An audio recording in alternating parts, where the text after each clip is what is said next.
Le 1er février 2022, une note interne quitte Paris et arrive dans les boîtes mail de Loire-Atlantique et de Saône-et-Loire. 2 usines fermées, 3 autres amputées, 316 contrats à durée indéterminée supprimés d'un trait de stylo. Ce n'est pas n'importe quelle usine, c'est Candia, la marque qui a inventé le lait en France. Avant 1971, le lait n'avait pas de nom. Il arrivait dans des bouteilles en verre anonymes, comme une marchandise brute.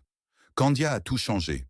Elle a créé le premier lait de marque nationale française, pionnier de la brique UHT, présente dans chaque réfrigérateur, chaque école, chaque café du pays pendant plus de 50 ans. À son apogée, 8 usines, un R&D 5 milliards de litres par an, un chiffre d'affaires d'6 milliards d'euros. Et pourtant, dans les années 2010, elle a déjà fermé la moitié de ses sites industriels. En 2022, encore 2 usines éteintes, 316 personnes à la rue. Comment un empire tombe-t-il sans scandale, sans fraude, sans faillite spectaculaire? La réponse est plus troublante que ça. Les Français ont simplement arrêté de boire du lait. Et un pari à 1 milliard d'euros sur la Chine vient d'exploser dans leurs mains. Candia, France, 1971. Aujourd'hui. L'histoire de ce qui arrive quand les habitudes d'une génération disparaissent. Il faut imaginer la France de 1971. Dans chaque épicerie, chaque marché de quartier, le lait arrive dans des bouteilles en verre sans étiquette. Pas de nom, pas de logo, pas de promesse. Le lait est du lait, une matière première comme le blé ou le charbon, acheté au poids, consommé sans y penser. Depuis des générations, personne n'a jamais eu besoin de choisir son lait. Il n'y avait rien à choisir. C'est dans ce vide que naît Candia. À l'origine, il y a Sodima, le groupe coopératif qui deviendra plus tard Sodial. Une alliance de milliers d'éleveurs français dispersés dans 70 départements qui collectent ensemble des milliards de litres de lait chaque année. Des hommes et des femmes qui se lèvent à 4 heures du matin, qui connaissent chaque vache par son numéro, qui vivent au rythme des saisons et des quotas laitiers. Pendant des décennies, ils produisent. Les intermédiaires vendent. Et la valeur s'évapore quelque part entre la ferme et le réfrigérateur du consommateur. En 1971, Sodima décide que ça suffit. L'idée est simple, presque naïve dans sa radicalité. Transformer le lait en marque. Donner un nom à ce liquide blanc anonyme. Faire en sorte que le consommateur ne demande plus du lait, mais demande Candia. Pour trouver ce nom, ils font appel à l'agence Novamark. Le résultat, Candia, tiré du latin candidus, blanc, pur, brillant, éclatant. Un mot qui ne dit pas seulement la couleur, il dit la confiance, il dit la pureté, il dit « ce lait-là est différent des autres ». Là où la concurrence vend de l'indifférence, Candia vend une identité. Les emballages sont colorés, modernes, immédiatement reconnaissables dans le rayon. Les premières campagnes publicitaires à la télévision repositionnent le lait. Ce n'est plus une denrée de base. C'est une boisson que l'on choisit, que l'on préfère, pour laquelle on a une raison. Les consommateurs répondent. Dès la première année, Candia s'impose comme la première marque nationale de lait liquide en France. Aucun concurrent ne joue dans la même catégorie, parce que la catégorie elle-même n'existait pas avant Candia. Mais la vraie révolution ne vient pas encore. Elle arrive en bouteille plastique, sous forme de vapeur surchauffée, à 140 degrés. Le lait UHT, ultra haute température, chauffé pendant 2 à 4 secondes à une température qui détruit les bactéries sans altérer le goût, puis conditionné en emballage stérile hermétique. Résultat, un lait qui se conserve 3 mois sans réfrigérateur jusqu'à ouverture. Pour les familles françaises des années 70, c'est une transformation concrète du quotidien. Plus besoin d'aller chercher du lait tous les 2 jours. Plus de risque de péremption surprise. Une brique dans le placard, disponible à tout moment. Candia est pionnière sur ce segment en France. Et ce lait-là, dans cette brique-là, avec ce logo rouge et blanc, va entrer dans la mémoire collective d'une génération entière. Il y a quelque chose d'essentiel à comprendre sur Candia, quelque chose qui explique à la fois sa grandeur et ses limites futures. Candia n'appartient pas à des actionnaires. Candia appartient aux éleveurs. Dans une coopérative comme Sodial, chaque litre de lait vendu génère une valeur qui remonte vers les fermes.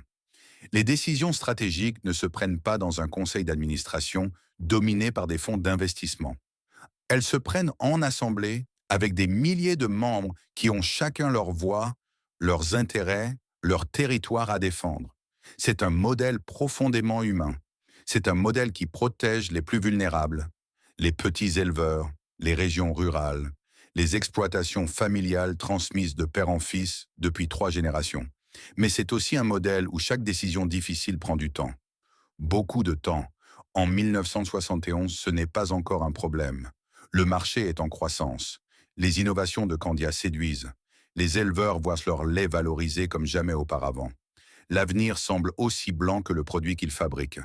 Personne dans les fermes de Loire-Atlantique ou de Saône-et-Loire ne peut imaginer ce qui attend cette marque 50 ans plus tard. Les années 70 s'achèvent, les années 80 commencent, et Candia ne s'arrête pas. Chaque année apporte une nouvelle innovation, une nouvelle raison pour le consommateur français de tendre la main vers la brique rouge et blanche plutôt que vers n'importe quelle autre. En 1975, Candia lance Viva, un lait enrichi en vitamines, à une époque où la nutrition devient une préoccupation grand public. En 1976, c'est Candy, des laits aromatisés, chocolat, fraises, vanille, qui font entrer Candia dans les goûters des enfants français. Puis viennent les briques avec bouchons refermables, les laits infantiles, les crèmes conditionnées. Chaque lancement redéfinit ce que le consommateur attend d'un produit laitier de grande distribution. Ce n'est pas une entreprise qui suit le marché, c'est une entreprise qui crée le marché. Derrière ces innovations, une machine industrielle qui tourne à plein régime. Sodial, la coopérative mère, collecte à cette époque plus de 4 milliards de litres de lait par an auprès de 12 400 éleveurs répartis dans toute la France. Candia, la division lait de consommation, opère 8 usines sur le territoire national. Chaque matin, des millions de briques sortent des chaînes de conditionnement de Loire-Atlantique, de Saône-et-Loire, de Sarthe, d'Allier, du Rhône. Chaque soir, elles se retrouvent dans les rayons de milliers de supermarchés, de cantines scolaires, d'hôpitaux, de cafés de quartier. Les chiffres donnent le vertige. Candia produit environ 1,5 milliard de litres de lait par an. Le chiffre d'affaires de Sodial dépasse les 17 milliards de francs français au milieu des années 90. Candia contribue à elle seule près de 23% de ce total, à parité avec Yoplait, l'autre marque phare du groupe. Sodial s'impose comme la 3e coopérative laitière d'Europe, derrière les géants scandinaves Arla et Friesland Campina. Mais au-delà des chiffres, il y a quelque chose de plus difficile à mesurer et de plus puissant. La place que Candia occupe dans la vie quotidienne des Français. Le logo rouge et blanc est partout, sur les tables du petit déjeuner, dans les cartables des écoliers, avec le programme Un verre de lait à l'école, dans les cuisines des restaurants gastronomiques qui utilisent la crème Candia, dans les brasseries de province où le café au lait du matin est versé depuis une brique reconnaissable entre toutes. Il y a des générations entières de Français qui ont grandi avec Candia, qui associent inconsciemment ce logo à la chaleur d'un matin d'hiver, à l'odeur du chocolat chaud avant l'école, à la routine rassurante du quotidien. C'est ce qu'on appelle, dans les écoles de commerce, le capital de marque. Mais pour les 20 000 éleveurs de la coopérative, c'est plus simple que ça. C'est la preuve que leur travail a une valeur. Que le lait qu'ils produisent à 4 heures du matin, par tous les temps, dans toutes les saisons, ne disparaît pas dans l'anonymat d'une filière sans visage.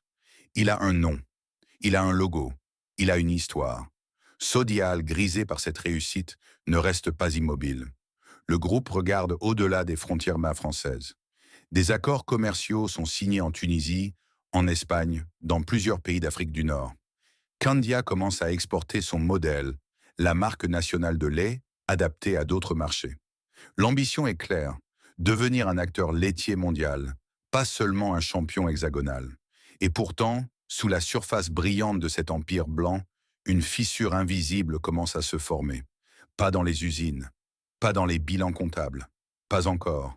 Dans les habitudes, dans les réfrigérateurs, dans les choix silencieux que des millions de consommateurs font chaque semaine, sans même s'en rendre compte. Une génération est en train de changer, et avec elle, tout ce que Candia a construit en 25 ans va commencer, très lentement, à vaciller. 1996, Sodial publie ses comptes annuels. Les chiffres sont catastrophiques. Le bénéfice du groupe s'est effondré en une seule année, de 76 millions de francs à 6 millions de francs. Une chute de 90% en 12 mois. Sans scandale, sans accident industriel, sans erreur de gestion spectaculaire. La cause est brutale dans sa simplicité. Les prix des produits laitiers industriels, le beurre, la poudre de lait, le lactosérum, viennent de s'effondrer sur les marchés mondiaux. Pas à cause de Candia, pas à cause de Sodial, à cause d'une surproduction mondiale qui dépasse toute prévision et d'une dérégulation progressive des marchés agricoles européens qui laisse les coopératives françaises exposées au vent glacial de la concurrence internationale. C'est la première fissure. Elle n'est pas dans le lait de consommation. Elle est dans les fondations industrielles du groupe, dans ses activités de transformation en volume, beurre et poudre, qui représentent une part considérable du chiffre d'affaires de Sodial, mais dont les marges dépendent entièrement de prix fixés à Chicago et à Amsterdam, pas à Paris. La leçon est douloureuse et immédiate. Être grand ne protège pas. Être coopératif ne protège pas. Quand le prix mondial d'une matière première s'effondre, toute la chaîne souffre, du directeur général dans son bureau parisien jusqu'à l'éleveur qui attend son relevé de paiement à la fin du mois. Sodial encaisse le choc, se restructure en silence et commence à réfléchir à comment réduire son exposition au marché industriel à faible valeur ajoutée. L'idée de vendre les filiales fromagères et les activités de produits industriels commence à circuler dans les couloirs du siège. Le recentrage sur Yoplait et Candia, les deux marques à forte valeur perçue, devient une priorité stratégique. Mais pendant que le groupe gère cette crise-là, une deuxième fissure apparaît. Celle-ci est beaucoup plus lente, beaucoup plus profonde, et personne en 1996 ne mesure encore vraiment ce qu'elle signifie. Les Français commencent à boire moins de lait, pas de façon spectaculaire, pas du jour au lendemain. C'est une décrue silencieuse, presque imperceptible année après année, mais qui suit une logique implacable. Les études de consommation de l'époque le montrent clairement. Chaque nouvelle génération consomme moins de lait liquide que la précédente au même âge. Les individus nés dans les années 70 boivent moins que leurs parents à 20 ans. Ceux nés dans les années 80 boivent encore moins. Ce n'est pas une mode passagère, c'est un changement structurel, ancré dans les habitudes alimentaires qui se forment dans l'enfance et ne se modifient plus. Les raisons s'accumulent et se renforcent mutuellement. Les linéaires des supermarchés explosent en diversité. Jus de fruits, soda, eau aromatisée, boissons énergisantes, cafés prêts à boire. Le lait, qui était pendant des décennies l'alternative naturelle à l'eau, se retrouve en concurrence avec des dizaines de produits conçus pour séduire précisément le segment qui lui était le plus fidèle, les enfants et les adolescents. Les habitudes du petit déjeuner évoluent. La brique de lait dans le cartable cède la place à la bouteille d'eau, au jus d'orange, au café serré avalé debout. Et puis il y a l'ennemi le plus redoutable de tous, celui que Candia ne peut pas combattre à armes égales. La marque distributeur. Dans les années 90 et 2000, les grandes enseignes de la distribution française, Carrefour, Leclerc, Intermarché, développent massivement leurs propres références de lait UHT. Même conditionnement, même format, même conservation, même goût ou presque, mais 20 à 30% moins cher que Candia. Pour un consommateur qui fait ses courses avec un budget serré, la question devient légitime. Pourquoi payer plus pour un logo? Candia se retrouve piégé dans ce que les économistes appellent une trappe à commodity. Son produit phare, le lait UHT, est devenu si standardisé, si banalisé, que la différenciation par la marque ne justifie plus l'écart de prix aux yeux d'une partie croissante des consommateurs. Et contrairement à Yoplait, qui peut jouer sur la texture, le goût, les formats innovants des yaourts, Candia ne peut pas réinventer le lait blanc. Le lait est le lait. L'étau se resserre progressivement. D'un côté, des consommateurs qui boivent de moins en moins de lait. De l'autre, ceux qui en boivent encore et qui choisissent de plus en plus la marque moins chère. Le volume total du marché rétrécit. Et à l'intérieur de ce marché qui rétrécit, la part de Candia rétrécit aussi. Les dirigeants de Sodial voient dans les courbes. Ils lisent les rapports. Ils savent. Mais dans une coopérative qui regroupe 20 000 éleveurs, dont la survie économique dépend du volume collecté, décider de produire moins, de fermer des usines, de réduire la voilure, n'est pas une décision que l'on prend en un conseil d'administration un mardi matin. C'est une décision qui demande des mois de consultation, d'assemblées régionales, de négociations entre factions aux intérêts divergents. Des éleveurs du Nord qui fournissent l'usine de Cambon, des éleveurs du Sud-Ouest qui fournissent les sites de Saône-et-Loire. Chacun défend sa région, son usine, sa sécurité. Le temps passe. Les courbes continuent de descendre. Et en 2012, la réalité frappe avec une brutalité qu'on ne peut plus ignorer.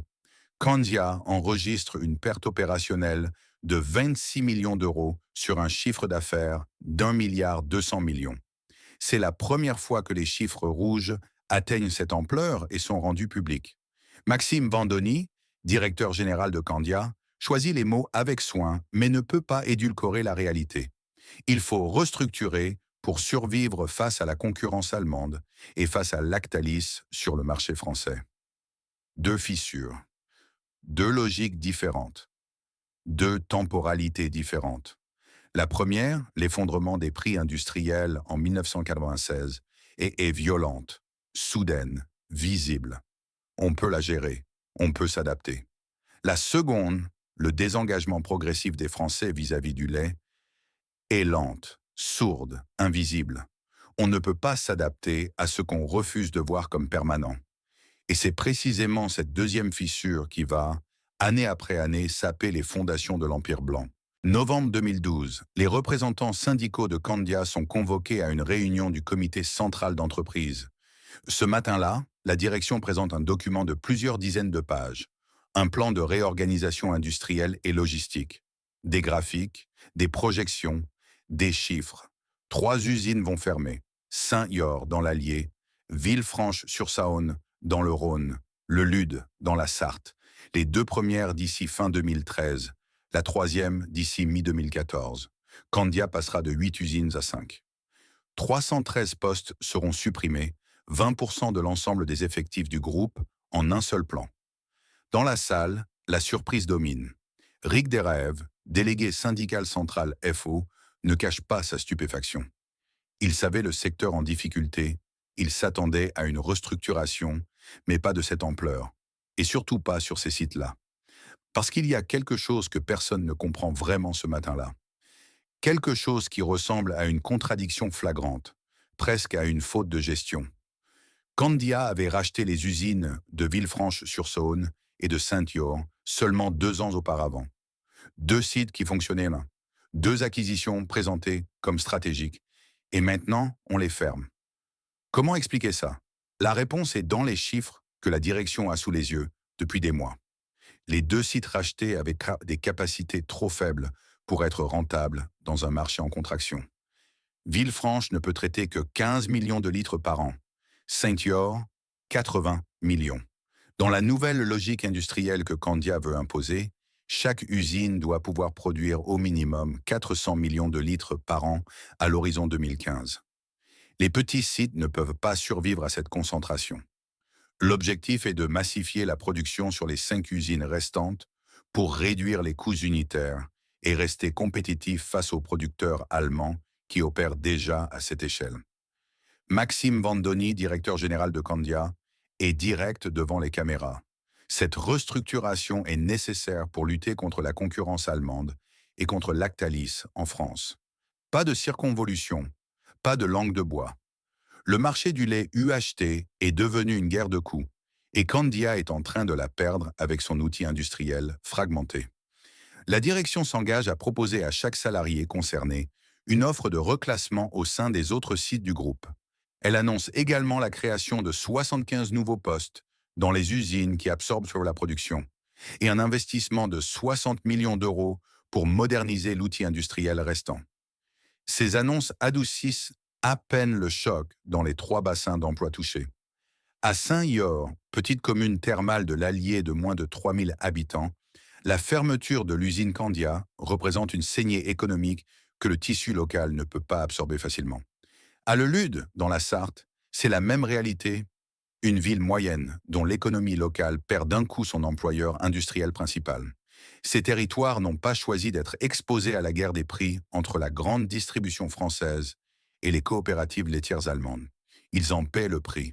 Ce plan de 2012 à 2014 est important à comprendre dans sa singularité. Il n'a rien à voir avec la Chine. Il n'a rien à voir avec les marchés émergents ou les stratégies d'exportation.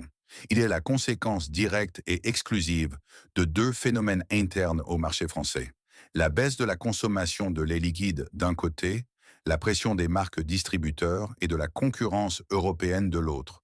C'est une réponse à une crise domestique menée avec les outils classiques d'une restructuration industrielle, concentration des sites, réduction des effectifs, modernisation des équipements. La production des 3 usines fermées, environ 300 millions de litres par an, est redistribuée sur les 5 sites restants. Les éleveurs coopérateurs, eux, ne sont pas directement touchés. La collecte auprès des 12 400 producteurs reste inchangée. Ce détail est crucial dans la communication de Candia. La coopérative protège ses membres agricoles. Elle restructure son outil industriel, pas sa base agricole. Mais il y a une réalité que ce discours ne dit pas. Quand une coopérative ferme des usines pour réduire ses coûts de transformation, elle reconnaît implicitement que le marché pour lequel elle produit est en train de se rétrécir. On n'investit pas 60 millions d'euros dans 5 usines pour un marché en croissance. On le fait pour défendre coûte que coûte un marché en déclin, en espérant que la réduction des coûts suffira à maintenir la compétitivité le temps que les choses se stabilisent. En 2014, à l'issue de ce plan, Candia opère donc 5 usines en France. Elle a supprimé 313 postes. Elle a investi dans la modernisation. Elle a réduit ses coûts unitaires. Et le marché du lait liquide en France continue de baisser. Ce n'est pas encore une catastrophe. C'est une retraite ordonnée, un repli tactique. Les dirigeants de Sodial regardent les courbes de consommation et cherchent une issue, une nouvelle direction. Un nouveau marché qui pourrait compenser ce que le marché domestique est en train de perdre année après année. Ils regardent moins vers l'Est, très loin vers l'Est. Et ce qu'ils voient là-bas ressemble à la plus grande opportunité laitière de l'histoire moderne. Il faut remonter à 2008 pour comprendre ce qui pousse Sodial vers la Chine. Le 11 septembre 2008, les autorités sanitaires chinoises annoncent ce que les rumeurs murmurent depuis des semaines. Des centaines de milliers de nourrissons ont été empoisonnés par de la mélamine, un produit chimique industriel, introduite frauduleusement dans des laits en poudre pour faire croire à une teneur en protéines plus élevée. 6 enfants meurent, 300 000 sont hospitalisés.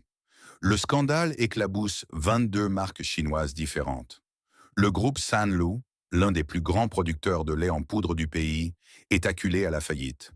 Plusieurs dirigeants sont condamnés, 2 sont exécutés. Ce jour-là, la confiance des parents chinois dans le lait infantile produit sur leur sol s'effondre. Pas pour quelques mois, pour des années, pour une décennie entière. Ce qui se passe ensuite est un phénomène commercial sans précédent. Des millions de familles chinoises, classe moyenne urbaine en pleine expansion, revenus en hausse, enfants uniques à protéger à tout prix, se retournent vers les laits en poudre importés d'Europe, d'Australie, de Nouvelle-Zélande. Peu importe le prix, peu importe la complexité logistique, ce qui compte, c'est le pays d'origine, France, Irlande, Pays-Bas. Ces mots sur une boîte de lait infantile deviennent une garantie de sécurité que rien d'autre ne peut offrir. Des touristes chinois de passage à Paris vident les rayons des pharmacies. Des réseaux de dégoût, ces acheteurs professionnels qui achètent en Europe pour revendre en Chine, se constituent en quelques mois. Les prix des laits infantiles européens s'envolent. Certaines références se négocient en Chine 2 fois, parfois 3 fois leur prix de vente européen. Pour Sodial, qui cherche précisément à cette époque un relais de croissance pour compenser le recul du marché français, le signal est impossible à ignorer. Mais il faut comprendre la nature exacte du pari que Sodial s'apprête à faire. Ce n'est pas Candia qui va s'installer dans les supermarchés de Shanghai avec son logo rouge et blanc. Ce n'est pas une stratégie de marque grand public en Chine. Ce que Sodial vise, c'est le marché des ingrédients laitiers. La fourniture de matières premières hautement valorisées, poudre de lactosérum déminéralisée, protéines laitières, base pour formules infantiles, à des opérateurs chinois qui les transforment et les commercialisent sous leur propre marque sur le marché local. Un business B2B, industriel, discret, mais potentiellement immense. En 2013, Sodial signe un contrat de 100 millions d'euros avec Sinutra International, un opérateur chinois coté aux États-Unis, spécialisé dans le lait infantile.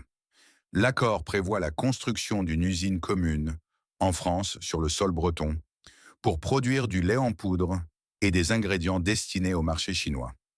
Sodial fournit le lait, Sinutra fournit le capital, l'expertise en formulation infantile et l'accès au marché chinois. La complémentarité semble parfaite. En 2016, l'usine de Carex, en Bretagne, ouvre ses portes. Sinutra y a investi 170 millions d'euros. La capacité de production, entre 65 000 et 80 000 tonnes par an, soit plus du double de l'ensemble de la production de poudres infantiles de Sodial à cette époque. Le site doit absorber 288 millions de litres de lait par an, collectés auprès des éleveurs membres de la coopérative. Pour ces agriculteurs bretons, Caresse représente une promesse concrète.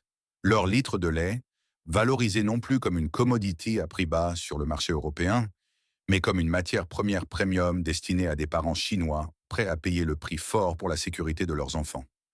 Dans les conseils d'administration de Sodial, dans les assemblées régionales des éleveurs, le raisonnement tient en une phrase. Si les Français arrêtent de boire du lait, les Chinois prendront le relais. C'est une phrase séduisante.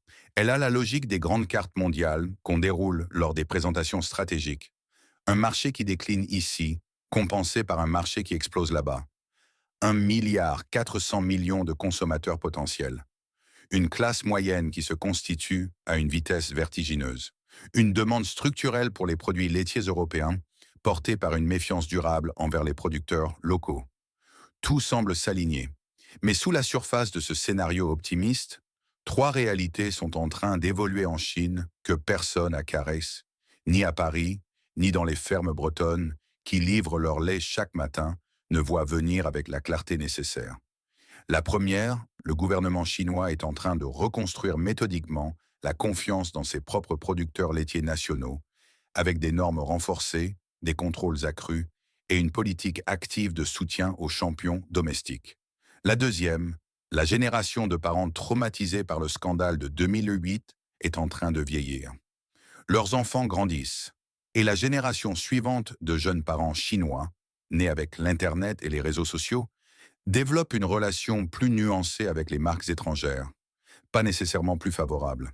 La troisième, la plus silencieuse et la plus dévastatrice de toutes, depuis 2016, le taux de natalité chinois commence à chuter. Lentement d'abord, puis de plus en plus vite, l'enfant unique, la politique démographique, l'urbanisation, le coût de la vie dans les métropoles chinoises, tout converge vers un rétrécissement progressif mais inexorable du marché des laits infantiles. Le pari de Carex repose sur l'hypothèse que la demande chinoise pour le lait infantile français va croître pendant des années. Cette hypothèse est en train de devenir fausse au moment même où l'usine sort de terre. Personne ne le sait encore. Mais à Sinutra, on commence à le sentir. 2017. L'usine de Carex tourne depuis un an. Les chaînes de production fonctionnent. Les tours de séchage transforment le lait breton en poudre fine et blanche. Les camions arrivent chaque matin avec leurs citernes pleines. Techniquement, industriellement, tout fonctionne comme prévu. Sauf que les commandes de Sinutra ne sont pas au rendez-vous. Les volumes attendus, ceux qui justifiaient les 170 millions d'euros d'investissement, ceux qui avaient été présentés aux éleveurs bretons comme la garantie d'un débouché stable pour leur lait, ne se matérialisent pas. Sinutra peine à écouler sur le marché chinois les produits fabriqués à Carhaix. Les prévisions de vente, bâties sur l'hypothèse d'une demande chinoise en croissance continue, se heurtent à une réalité commerciale bien moins favorable. Les raisons s'accumulent en silence, comme de l'eau qui filtre sous une porte. D'abord, la réglementation. Depuis 2016, Pékin a durci massivement les conditions d'importation et d'enregistrement des laits infantiles étrangers sur son territoire. L'objectif est explicite. Favoriser la consolidation des producteurs nationaux, limiter la fragmentation du marché et reconstruire la réputation de l'industrie laitière chinoise après le désastre de 2008. Pour Sinutra, qui devait commercialiser sous plusieurs marques différentes les produits de Carex, ces nouvelles règles créent des obstacles administratifs considérables qui ralentissent la mise en marché et réduisent les volumes commercialisables. Ensuite, la concurrence domestique. Les géants laitiers chinois, Yili, Mengniu, ont massivement investi depuis 2008 pour reconstruire leur crédibilité. Leurs nouvelles usines sont modernes, leurs standards de contrôle qualité ont été réformés en profondeur et leurs campagnes de communication martèlent un message simple: la Chine sait faire du bon lait. Une partie des jeunes parents chinois commencent à réévaluer les marques locales. L'écart de prix entre un lait infantile importé et un produit national premium se justifie de moins en moins aux yeux d'un consommateur informé. Enfin, la démographie. Les données de 2016 et 2017 confirment ce que les démographes anticipaient. Le taux de natalité chinois est en train de baisser, malgré l'abandon de la politique de l'enfant unique en 2015. Les jeunes couples urbains chinois font moins d'enfants qu'espéré. Le coût de l'éducation, du logement, de la vie dans les grandes métropoles pèse sur les décisions familiales. Le marché des laits infantiles, loin de croître indéfiniment, commence à montrer ses limites structurelles. À Carex, les tensions montent. Des rapports font état de différends entre Sinutra et les fournisseurs locaux. Des frictions apparaissent avec le personnel du site. La direction de Sinutra France et les équipes opérationnelles peinent à s'accorder sur les priorités. L'usine, conçue pour produire entre 65 000 et 80 000 tonnes par an, tourne en dessous de ses capacités optimales. Chaque mois qui passe sans que les volumes prévus ne soient atteints aggrave le déséquilibre économique du projet. En 2018, Sinutra entame des discussions avec Sodial. L'entreprise chinoise cherche à céder une partie du site. Les termes exacts ne sont pas rendus publics, mais la trajectoire est claire pour quiconque suit le dossier de près. Sinutra ne peut pas assumer seule la charge d'une usine de cette taille avec des débouchés commerciaux aussi inférieurs aux prévisions. Le 12 mars 2019, Sodial annonce avoir pris le contrôle des opérations de production de l'usine de Carex. La coopérative française reprend la fabrication. 180 travailleurs sont transférés sous la responsabilité de Sodial. 300 autres restent sous l'autorité de Sinutra France, qui conserve les opérations de conditionnement et d'emballage. Sinutra demeure client de Sodial pour la moitié de la production du site. L'autre moitié sera proposée à d'autres clients, y compris en Chine. Damien Lacombe, président de Sodial, présente l'opération comme une bonne nouvelle pour les 20 000 membres de la coopérative. Il souligne que Sodial avait prévu de construire une nouvelle usine de poudres infantiles et que la reprise de Carex rend ce projet inutile. La coopérative récupère ainsi un outil industriel de grande capacité sans avoir à financer sa construction. Mais derrière ce discours maîtrisé, la réalité est moins confortable.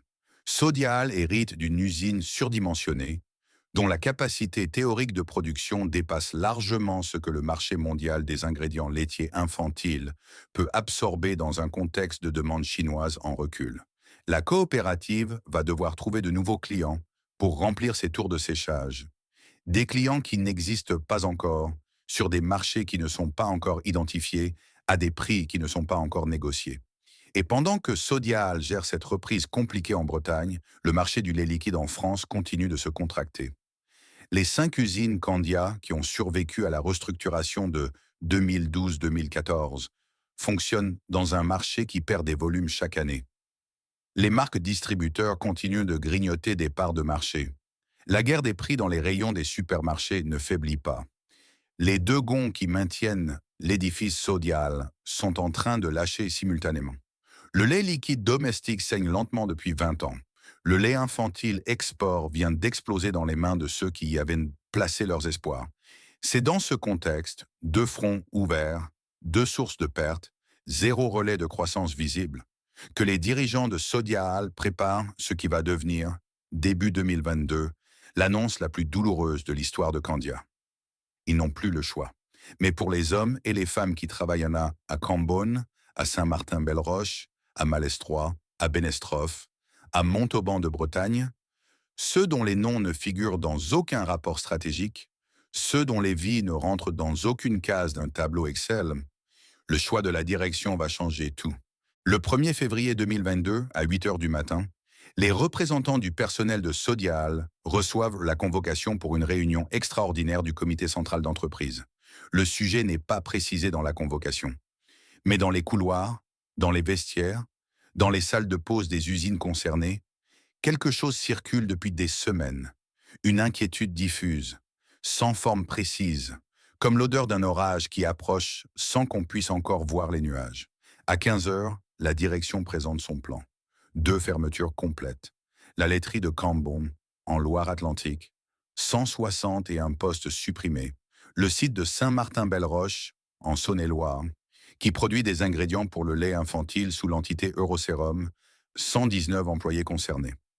3 autres sites amputés de certaines activités, arrêt des opérations de séchage à Malestroit, en Morbihan, arrêt d'une des 2 tours de séchage à Bennestroff, en Moselle, arrêt des activités destinées au marché infantile à Montauban de Bretagne, en Ille-et-Vilaine. Au total, 316 contrats à durée indéterminée supprimés dans l'ensemble du groupe. La CFDT Agri-Agro publie un communiqué dans l'heure qui suit. Le syndicat dit comprendre qu'il existe des difficultés dans certaines entreprises du groupe.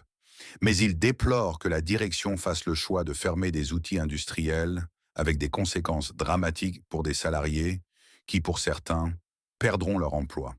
Le syndicat annonce qu'il se battra pour que les personnes impactées puissent partir avec des indemnités et des parcours de reconversion dignes d'un groupe comme Sodial. Sodial, de son côté, prend un engagement public, proposer à chacun des collaborateurs concernés au moins un emploi en interne dans le groupe et les accompagner dans une recherche extérieure si nécessaire. C'est dans ce cadre juridique et social que commence, pour les hommes et les femmes de Cambon, une période suspendue entre 2 mondes. Ils sont encore employés. Ils viennent encore travailler. Les machines tournent encore. Mais tout le monde sait que la fin est fixée. La laiterie de Cambon fermera ses portes au 2e trimestre 2023. Cambon est une commune de Loire-Atlantique de moins de 4000 habitants, nichée dans un bocage qui sent l'herbe mouillée et le fumier de vaches les matins d'automne. La laiterie y est implantée depuis si longtemps que les habitants de la région la désignent simplement comme la laiterie. Pas besoin de préciser laquelle. Pas besoin de donner un nom. Il n'y en a qu'une. Il n'y en a jamais eu qu'une. Quand France Info envoie une équipe sur place au lendemain de l'annonce, une ouvrière accepte de témoigner devant la caméra. Elle choisit ses mots avec soin, comme quelqu'un qui essaie de rester digne face à quelque chose qu'elle n'a pas encore tout à fait intégré. On savait que l'activité était plutôt basse, dit-elle. Mais on ne s'attendait pas à ce que l'usine ferme complètement. Cette phrase contient tout. Le savait-on vraiment? Oui et non. On savait que le marché du lait UHT était difficile. On savait que les volumes baissaient.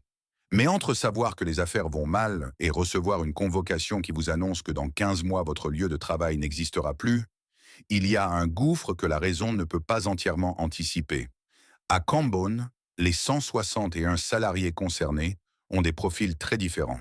Il y a ceux qui ont 20 ans de maison, qui ont appris leur métier ici, et qui ont vu leurs enfants grandir dans ce village pendant que les machines tournaient. Pour eux, l'offre de reclassement interne que propose Sodial signifie concrètement une chose, quitter la Loire-Atlantique. Parce que les 2 usines qui récupèrent la production de Cambon sont à Aweng dans le nord et à Vienne en Isère. Des centaines de kilomètres, une autre région, une autre vie. Il y a ceux qui ont 35 ans, 2 enfants en bas âge, un crédit immobilier en cours. Ceux-là calculent. Ils regardent les offres d'emploi dans un rayon de 50 kilomètres autour de Cambon. Ils appellent Pôle emploi. Ils commencent à mesurer ce que signifie concrètement se reconvertir dans un bassin d'emploi rural où les postes industriels qualifiés ne sont pas légion. Et puis, il y a les éleveurs. Ceux qui livrent leur lait à la laiterie de Cambon depuis des années, parfois depuis des décennies. Pour eux, la fermeture du site n'entraîne pas une perte d'emploi directe. La coopérative s'est engagée à maintenir la collecte. Mais dans la pratique, la fermeture d'un point de transformation local modifie les circuits de collecte, allonge les distances et, dans certains cas, fragilise des contrats qui semblaient acquis. Un éleveur qui livre à Cambon depuis 15 ans ne sait pas encore, en février 2022, si son lait sera valorisé au même niveau une fois le site fermé. L'incertitude s'installe dans les étables autant que dans les vestiaires de l'usine. À Saint-Martin-Belle-Roche, près de Mâcon, en Saône-et-Loire, la situation est différente dans sa forme, mais identique dans sa substance. Le site Eurosérum produit des ingrédients laitiers infantiles. Ces poudres de lactosérum déminéralisées, dont la demande chinoise, étaient censées tirer la croissance. 119 personnes y travaillent. Ce sont des techniciens, des opérateurs de séchage, des agents de laboratoire qui contrôlent la composition des poudres produites. Des métiers spécialisés, acquis au fil des années, qui ne se transfèrent pas facilement vers n'importe quel autre secteur industriel. La direction de Sodiaal justifie cette fermeture par une baisse continue des ventes et des surcapacités dans le secteur des ingrédients laitiers infantiles, particulièrement affecté par la chute de la demande chinoise. C'est d'une explication exacte. C'est aussi, pour les 119 personnes concernées, une abstraction économique qui ne change rien à leur réalité immédiate. Les semaines qui suivent de l'annonce du 1er février sont étranges. Dans les 2 usines condamnées, les machines continuent de tourner. Le lait continue d'arriver, les briques continuent de sortir des chaînes. Parce que la fermeture n'est pas immédiate, elle est planifiée, encadrée juridiquement, soumise à des procédures de consultation qui prennent des mois. Il faut continuer à travailler dans un lieu dont on sait qu'il va disparaître. Il faut continuer à se lever à 5 heures du matin pour faire tourner des machines que l'on sait condamner. Il faut continuer à être professionnel dans un contexte qui rend le professionnalisme presque absurde. C'est cette période, entre l'annonce et la fermeture effective, qui est peut-être la plus difficile à vivre. Pas le dernier jour, qui a au moins la clarté d'une conclusion.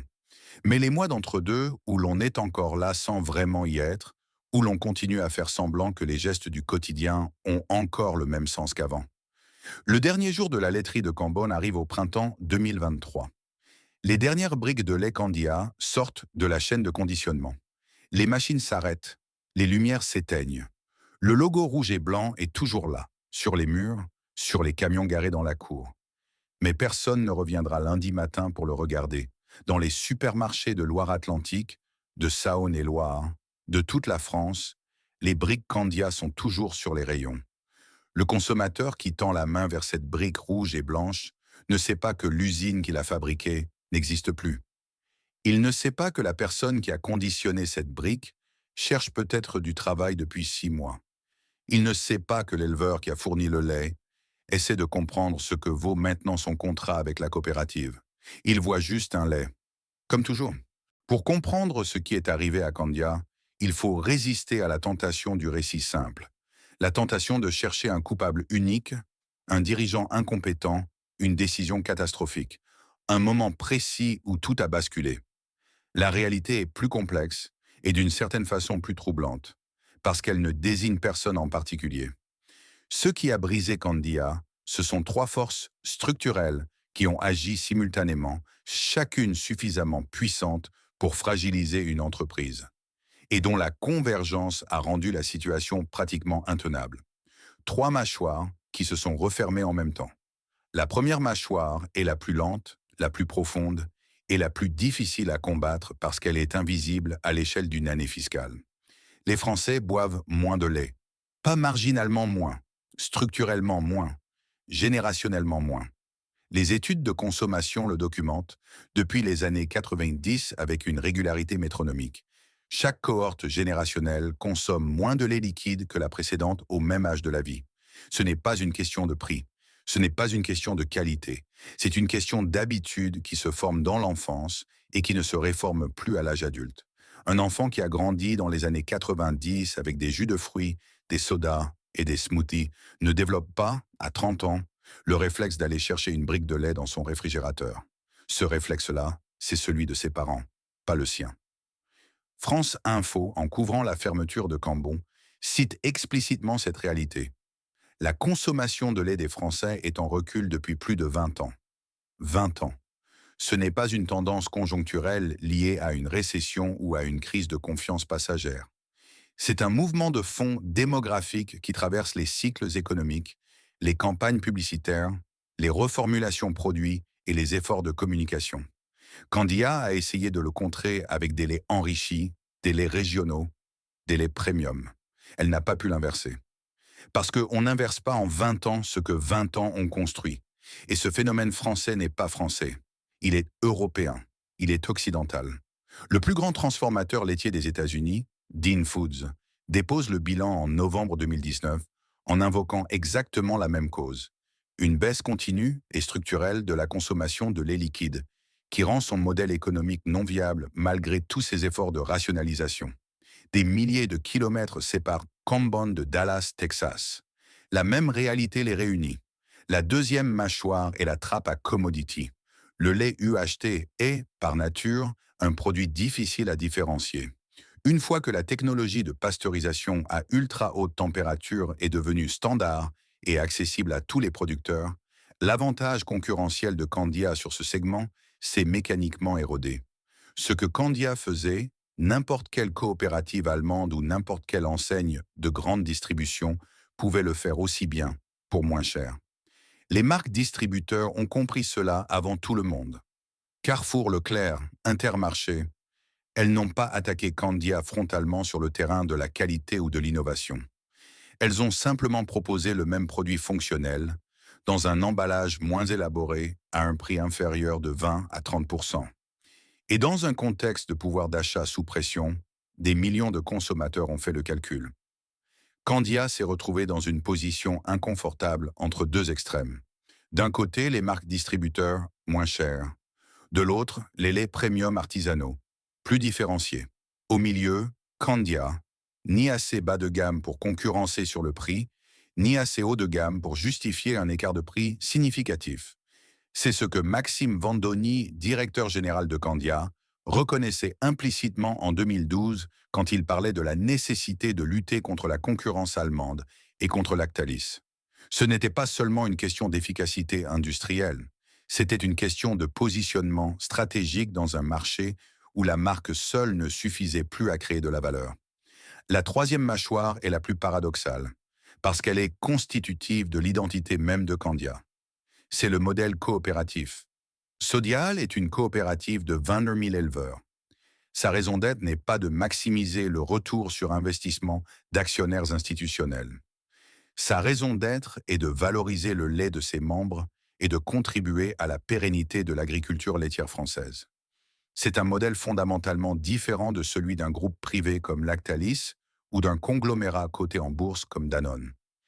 Et cette différence a des conséquences concrètes sur la vitesse et la nature des décisions stratégiques. Dans une coopérative, fermer une usine n'est pas seulement une décision économique. C'est une décision politique, au sens le plus profond du terme. C'est dire à des éleveurs d'une région qu'ils vont perdre leur outil de transformation locale, que leur lait va parcourir des centaines de kilomètres supplémentaires pour être traité ailleurs, que la valeur qui était créée près de chez eux va migrer vers une autre région. Ce sont des décisions qui demandent des mois de consultation, des assemblées régionales, des négociations entre des intérêts légitimes mais divergents, des éleveurs du Nord qui défendent un Cambon, des éleveurs du Centre qui défendent leur propre site, chacun avec une voix, chacun avec une histoire. Ce n'est pas une critique, c'est une réalité structurelle. Les coopératives prennent les bonnes décisions, mais elles les prennent lentement. Et quand le marché se transforme à une vitesse que la structure de gouvernance ne peut pas suivre, l'écart entre la réalité du marché et la réponse de l'entreprise se creuse année après année. Arla, la coopérative scandinave, a fait face aux mêmes pressions. Friesland Campina, aux Pays-Bas également. Toutes ont dû réduire leur voilure, fermer des sites, supprimer des emplois. Aucune n'a trouvé de solution magique, parce qu'il n'y en a pas. Quand le marché pour lequel vous avez été construit rétrécit structurellement, la seule question est à quelle vitesse vous adaptez-vous et à quel coût humain? Ces trois mâchoires, le déclin de la consommation, la trappe à commodity, la lenteur structurelle du modèle coopératif, n'ont pas agi séquentiellement. Elles ont agi simultanément, en se renforçant mutuellement. Un marché qui rétrécit rend la guerre des prix encore plus intense. Une guerre des prix encore plus intense rend les pertes encore plus lourdes. Des pertes encore plus lourdes forcent des restructurations que la gouvernance coopérative ralentit.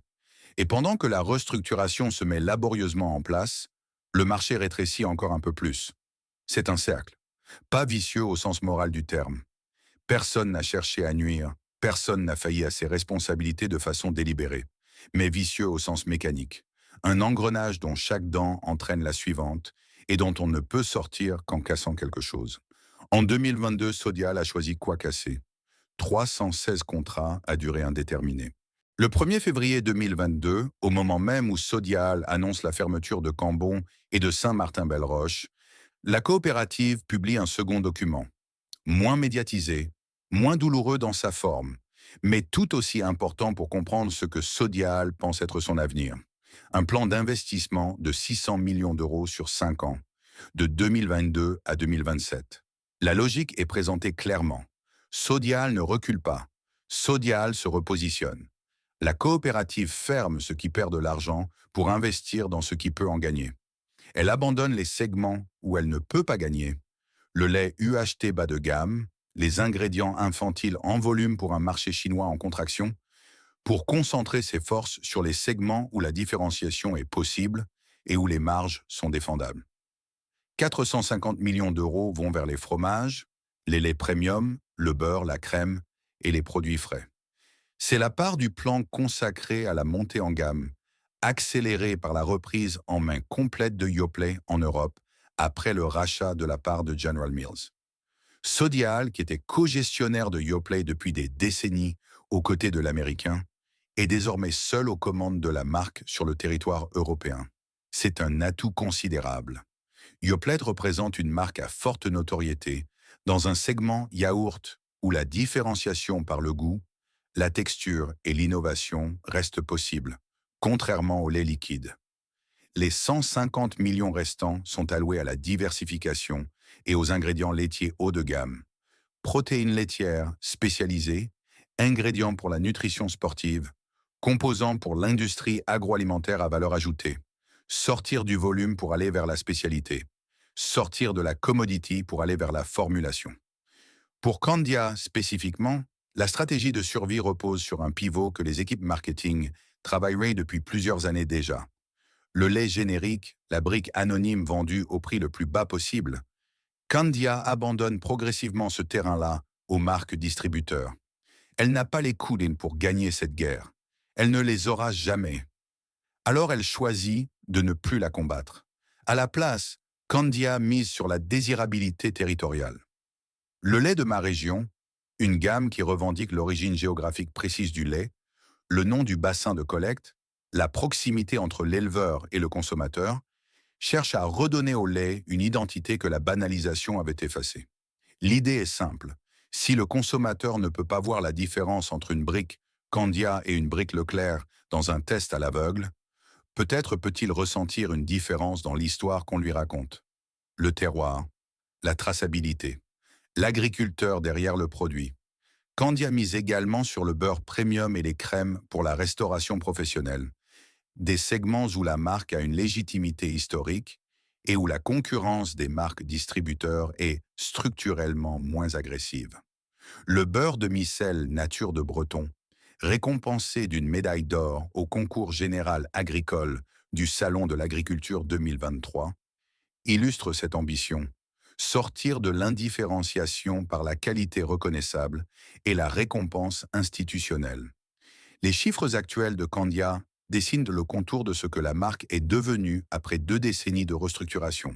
7 sites industriels en France, 1500 collaborateurs, 1,8 milliard de litres de lait commercialisés par an, 80 000 tonnes de beurre, 35 millions de litres de crème, un chiffre d'affaires d'1,6 milliard d'euros. Ce sont des chiffres qui, sortis de leur contexte, sembleraient solides. Mais ils représentent une entreprise qui a perdu la moitié de ses sites industriels depuis le début des années 2010, qui a supprimé des centaines de postes en 2 vagues de restructuration et qui opère dans un marché dont le volume continue de décliner chaque année. L'ambition de Sodial pour les années à venir est formulée sans modestie excessive dans ses communications institutionnelles. Entrer dans le top 5 des coopératives laitières mondiales d'ici 2025. Un objectif qui place la coopérative française en compétition directe avec Arla, Friesland Campina, Fonterra en Nouvelle-Zélande et les géants nord-américains. Pour y parvenir, il faudra que les 600 millions d'euros investis entre 2022 et 2027 produisent les effets escomptés, que la montée en gamme se traduise effectivement en marges améliorées, que Yoplait retrouve de la dynamique en Europe, que les ingrédients spécialisés trouvent-ils leur marché. Mais derrière les plans stratégiques et les ambitions affichées, une réalité demeure inchangée et inchangeable. La consommation de lait liquide en France continue de baisser.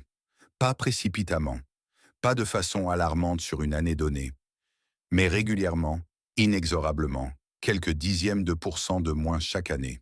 Chaque nouvelle cohorte de jeunes adultes qui entrent dans la vie active et constituent son foyer, le fait avec des habitudes alimentaires dans lesquelles le lait liquide occupe une place moindre que dans le foyer de ses parents.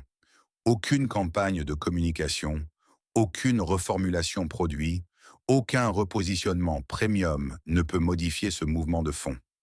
Ce que Sodiaal peut faire, ce qu'elle fait, c'est s'adapter à ce marché qui rétrécit en capturant une part plus rentable, plutôt qu'en se battant pour maintenir une part volumique qui ne génère plus assez de valeur pour justifier l'investissement. C'est une stratégie défensive intelligente. Ce n'est pas une stratégie de croissance.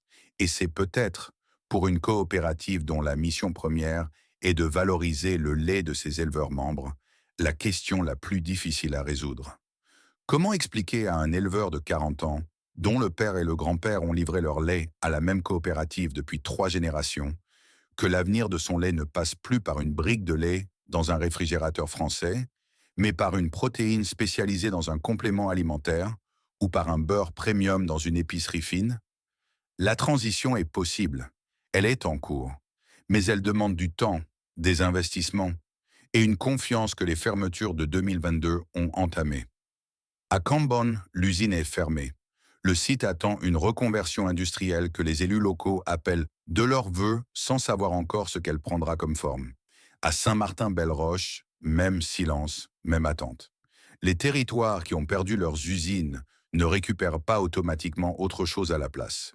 Ils attendent. Et parfois, ils attendent longtemps. Le 12 novembre 2019, à Dallas, Texas, une entreprise dépose une demande de mise sous protection du tribunal des faillites américains. Son nom, Dean Foods, son activité, transformer et distribuer du lait liquide aux États-Unis. Sa taille, le plus grand processeur laitier du pays, avec des dizaines d'usines réparties sur l'ensemble du territoire américain, des milliers d'employés, des décennies d'histoire. Dans son communiqué, le PDG Eric Beringhoz choisit des mots qui auraient pu être écrits par n'importe quel dirigeant de Sodiaal. L'entreprise continue d'être impactée par un environnement opérationnel difficile, marqué par des déclins continus de la consommation de lait par les consommateurs.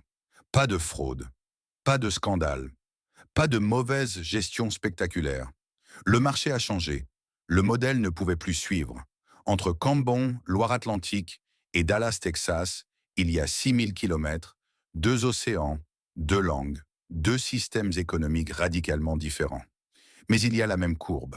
La courbe descendante de la consommation de lait liquide dans les pays occidentaux, une ligne qui plie depuis les années 90 et qui ne s'est jamais redressée durablement, malgré toutes les campagnes publicitaires, toutes les reformulations, toutes les tentatives de repositionnement. Ce n'est pas une coïncidence franco-américaine, c'est un mouvement continental puis mondial. En Europe du Nord, Arla, la coopérative dano-suédoise qui figure dans le top 3 mondial des coopératives laitières, a fermé plusieurs sites de production au cours des années 2010 et 2020, dans des pays aussi différents que le Royaume-Uni, l'Allemagne et le Danemark. Friesland Campina, la coopérative néerlandaise, a mené des restructurations similaires, supprimé des milliers de postes, cédé des activités jugées non stratégiques. Même les géants ne sont pas à l'abri de la même arithmétique implacable. Quand le volume du marché diminue, il faut réduire la capacité de production ou mourir lentement d'une asphyxie par les coûts des fixes. Et puis il y a la Chine, non plus comme marché d'espoir, mais comme facteur aggravant. Pendant une décennie, l'industrie laitière européenne a regardé vers la Chine comme vers une soupape de sécurité démographique. 1,4 milliard de consommateurs. Une classe moyenne en expansion. Une méfiance durable envers les producteurs locaux depuis le scandale de 2008. L'équation semblait simple. Ce que l'Europe perd en consommation domestique, la Chine le compensera en demande d'importation. Cette équation est en train de devenir fausse sur 2 fronts simultanément. Le premier, les producteurs chinois ont reconstruit leur crédibilité. Yili et Mengniu, les deux géants laitiers chinois, ont massivement investi dans la modernisation de leurs outils industriels, dans la traçabilité, dans la communication auprès des consommateurs. Une partie des jeunes parents chinois nés après 1990, qui n'ont pas de souvenir direct du scandale de 2008 comme d'un traumatisme personnel, commencent à reconsidérer les marques nationales. L'écart de prix entre un lait infantile importé et un produit national premium se justifie de moins en moins à leurs yeux. Le second, et le plus structurel, le taux de natalité chinois s'effondre. En 2016, la Chine abandonne officiellement sa politique de l'enfant unique pour autoriser 2 enfants par couple. Les démographes anticipent un baby boom. Il n'a pas eu lieu. En 2021, Pékin autorise 3 enfants. Toujours rien. Les données de 2022 et 2023 confirment une tendance que les experts commençaient à redouter. Les jeunes Chinois urbains font structurellement moins d'enfants, pour les mêmes raisons que les jeunes Français, les jeunes Allemands ou les jeunes Coréens. Le coût du logement, le coût de l'éducation, les carrières professionnelles qui priment sur la parentalité précoce. Le marché des laits infantiles en Chine, qui était censé croître de 21% d'ici 2030, selon les projections que Sodial citait dans ses communiqués de 2022, est en train de se contracter. Pas de rebondir, de se contracter. Les usines européennes construites ou agrandies pour alimenter cette demande, comme Carhex en Bretagne, se retrouvent avec des capacités excédentaires dans un marché qui ne les absorbera pas. Ce que cela signifie pour les prochaines années est difficile à formuler sans tomber dans le catastrophisme. Mais les contours sont lisibles. Les coopératives laitières européennes qui ont parié sur la croissance de la demande asiatique pour compenser le déclin domestique vont devoir, une fois encore, revoir leurs plans. Certaines usines construites ou modernisées pour l'export vont se trouver sous-utilisées. Certains emplois créés pour répondre à une demande qui ne s'est pas matérialisée vont disparaître.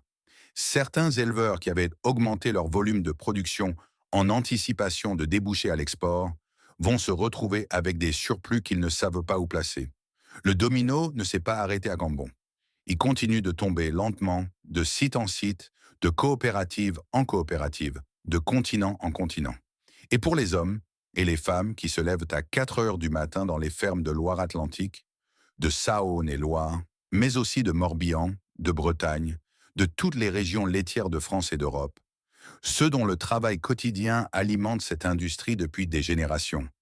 La question qui se pose n'est pas une question de stratégie d'entreprise ou de repositionnement de marque. C'est une question plus simple et infiniment plus difficile. Qu'est-ce qu'on fait de notre lait quand le monde n'en veut plus comme avant? Cette question n'a pas de réponse dans les documents stratégiques de Sodial. Elle n'en a pas non plus dans les rapports d'analystes financiers de la Citi ou de Wall Street. Elle n'en a pas dans les plans d'investissement à 5 ans ou dans les ambitions de top 5 mondial. Elle est posée chaque matin, dans chaque étable, par des gens qui n'ont pas attendu qu'un consultant de McKinsey leur explique que leur marché est en déclin. Ils le savent, ils le vivent, ils continuent quand même. Parce que c'est leur métier, parce que c'est leur vie, parce que personne n'a encore trouvé quoi mettre à la place. Il y a une ironie dans le nom Candia que personne n'avait prévu en 1971. Candidus, blanc, pur, brillant, éclatant. Un nom choisi pour évoquer la confiance, la transparence, la simplicité d'un produit sans artifice. Un nom qui promettait que ce lait-là était différent des autres. Non pas par ce qu'on y avait ajouté, mais par ce qu'il était fondamentalement. Pur, honnête, sans détour. Et c'est précisément cette honnêteté-là qui rend le déclin de Candia si difficile à regarder en face. Parce que Candia n'a pas trahi sa promesse. Elle a fait ce qu'elle avait dit qu'elle ferait. Elle a innové. Elle a protégé ses éleveurs. Elle a maintenu la qualité. Elle a essayé de s'adapter. Elle a investi quand il fallait investir. Elle a restructuré quand il fallait restructurer. Elle a cherché de nouveaux marchés quand les anciens se fermaient. Et pourtant, ce qui a brisé Candia n'est pas une trahison, c'est une transformation. Le monde autour d'elle a changé de façon si profonde, si lente, si diffuse que personne ne pouvait en percevoir l'amplitude depuis l'intérieur. Une génération a grandi sans développer le réflexe du lait, Une autre génération l'a suivi, puis une autre, chacune un peu plus éloignée de cette brique rouge et blanche qui avait semblé indestructible dans les années 80. Ce phénomène a un nom dans les sciences économiques. On l'appelle la disruption silencieuse. Par opposition à la disruption spectaculaire, celle des ruptures technologiques soudaines, des nouveaux entrants qui détruisent un secteur en quelques années. La disruption silencieuse ne fait pas de bruit. Elle ne s'annonce pas. Elle n'a pas de date de naissance précise. Elle ressemble pendant des années à une simple tendance, à une légère inflexion des courbes, à quelque chose qu'on va bien finir par corriger avec la prochaine campagne de communication ou le prochain lancement produit. Et puis un jour, on regarde en arrière et on réalise que les courbes ont décliné pendant 20 ans sans jamais se redresser, et que ce qui semblait être une tendance était en réalité une transformation irréversible. Candia a vécu cette réalisation progressivement, douloureusement, en plusieurs étapes, 1996, 2012, 2022, comme quelqu'un qui apprend une mauvaise nouvelle par fragments, sans jamais recevoir le choc unique qui permettrait de tout intégrer d'un seul coup et de repartir sur des bases claires. Il y a un paradoxe au cœur de l'histoire de Candia qui mérite d'être nommé sans détour. Candia est né en brisant une habitude. En 1971, l'habitude était d'acheter du lait anonyme, sans marque, sans histoire. Candia a cassé cette habitude en proposant une alternative. Un lait avec un nom, un visage, une promesse. Et ça a fonctionné. Pendant 20 ans, ça a fonctionné au-delà de toute espérance. Candia meurt parce qu'elle n'a pas pu briser la nouvelle habitude. L'habitude de ne pas boire de lait, ou de boire autre chose. Ou d'acheter la marque distributeur à 20% moins cher. Ces nouvelles habitudes ne sont pas moins légitimes que l'ancienne. Elles sont simplement les habitudes d'une époque différente, d'une génération différente, d'un monde où le réfrigérateur contient désormais des boissons végétales, des eaux aromatisées, des jus pressés à froid et des cafés en dosette. Candia avait le savoir-faire pour fabriquer du lait. Elle n'avait pas le savoir-faire pour fabriquer le désir de boire du lait chez des consommateurs qui avaient appris à s'en passer. Il y a aussi une leçon dans le modèle coopératif, une leçon nuancée, qui n'est ni une condamnation ni une apologie. Les coopératives comme Sodial ont été conçues pour protéger les plus vulnérables d'un système agricole qui, livré à lui-même, broie les petits producteurs au profit des grands distributeurs. Dans cette mission-là, Sodial a réussi. Les 22 000 éleveurs membres de la coopérative ont, pendant des décennies, bénéficié d'une protection et d'une valorisation de leur lait qu'aucune relation commerciale individuelle avec un grand groupe privé ne leur aurait garanti. Mais cette même structure, démocratique, consultative, fondée sur le consensus, a des limites qui deviennent des handicaps quand la vitesse d'adaptation devient une question de survie. Lactalis, groupe privé familial, peut décider en quelques semaines de racheter une usine, de fermer un site, de pivoter vers un nouveau segment. Sodial doit convaincre des milliers de membres aux intérêts divergents avant de prendre une décision similaire. Ce n'est pas une faiblesse morale, c'est une contrainte structurelle. Et dans un marché qui se transforme rapidement, cette contrainte a un coût que les bilans finissent par documenter. La question que pose l'histoire de Candia, et qu'elle laisse sans réponse définitive, est la suivante. Peut-on construire un modèle économique qui soit à la fois juste pour les producteurs et agile face aux transformations du marché? Peut-on être démocratique et réactif, solidaire et compétitif? Ces deux logiques ne sont pas nécessairement incompatibles, mais les réconcilier demande une intelligence organisationnelle que peu d'entreprises, coopératives ou non, ont réussi à développer durablement. Les 316 personnes qui ont perdu leur emploi en 2022 ne sont pas les victimes d'une faute.